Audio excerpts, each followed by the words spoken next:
Wherever you go, whatever you do, throw a little at it. Omax, Vest and Briefs. நெதர்லாந்தின் Hague நகரில் இந்திய வம்சாவளியினரை சந்தித்து வரும் பிரதமர் மோடிக்கு உற்சாக வரவேற்பு அளிக்கப்படுகிறது. அந்த காட்சிகளை நேரலையில் பார்க்கலாம்.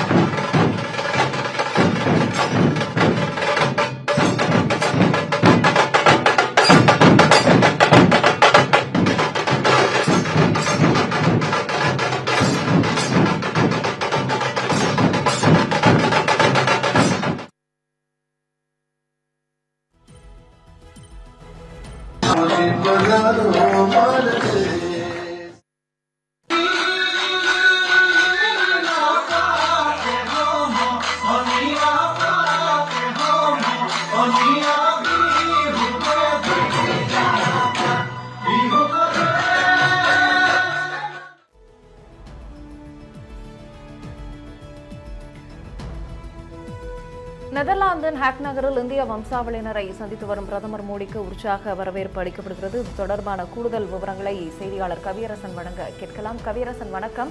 பிரதமர் நரேந்திர மோடியுடைய இந்த நெதர்லாந்து பயணத்தின் நோக்கம் என்ன? என்னென்ன விவகாரங்கள் குறித்து பேச இருக்காங்க? வணக்கம் ராகப்பிரியா. 5 நாடுகளுக்கு அரசுமுறை பயணமாக பிரதமர் மோடி அவர்கள் புறப்பட்டு போயிருக்கிறாங்க. அதுல முதற்கட்டமாக ஐக்கிய அரபு அமீரகத்துக்கு போய் அங்க முக்கியமான புரிந்துணர்வு ஒப்பந்தங்கள்லாம் கையெழுத்தாச்சு.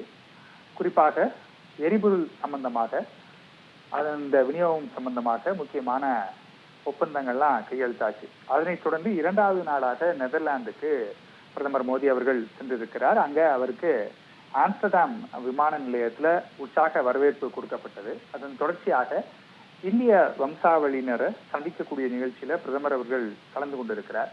அங்க அவருக்கு கிடைக்கக்கூடிய வரவேற்பையும் ஒரு பாரம்பரிய கலை நிகழ்ச்சிகள் நடப்பதையும் அதை பிரதமர் அவர்கள் கண்டு ரசிப்பதையும் நம்ம நேரலையில பார்த்துட்டு இருக்கிறோம்.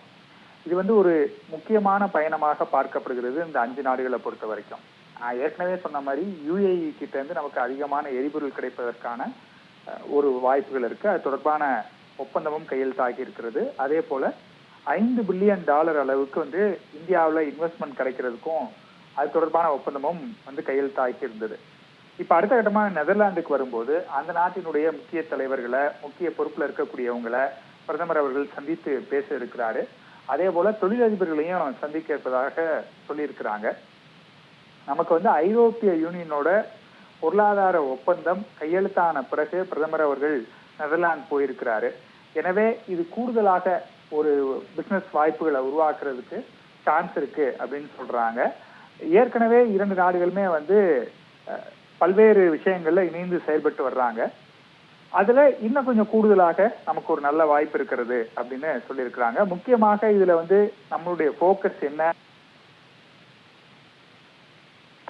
அதே மாதிரி கிளீன் எனர்ஜி, பாதுகாப்பு துறையில இணைந்து செயல்படுவது, புதிய கண்டுபிடிப்புகள், தொழில்நுட்பங்கள், அதே மாதிரி பசுமை ஹைட்ரஜன், மேரிடைம் கோஆபரேஷன், இந்த மாதிரி பல விஷயங்கள் பத்தி இந்த பயணத்தின் போது முக்கிய முடிவுகள் எடுக்கப்படும் அப்படின்னு சொல்லியிருக்காங்க. இல்ல இந்த மேரிடைம் கோஆபரேஷன் அப்படிங்கறத நம்ம பார்க்கும்போது இது எதுக்கு அப்படின்னா 2 நாட்டுக்கு இடையில தடையற்ற வர்த்தகம் நடக்கிறதுக்கு, இங்க இருந்து அங்க ஏற்றுமதி செய்யறதுக்கு, அங்கிருந்து நம்ம இங்க இறக்குமதி செய்யறதுக்கு, இதற்கெல்லாம் மிக முக்கியமான ஒரு ஒப்பந்தங்கள் இந்த சந்திப்பின் போது நெதர்லாந்து இந்தியா இடையே கையெழுத்தாக வாய்ப்பு இருப்பதாக தெரிகிறது.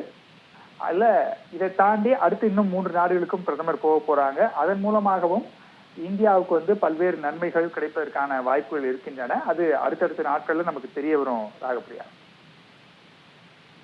விவரங்களுக்கு நன்றி கவியரசன்.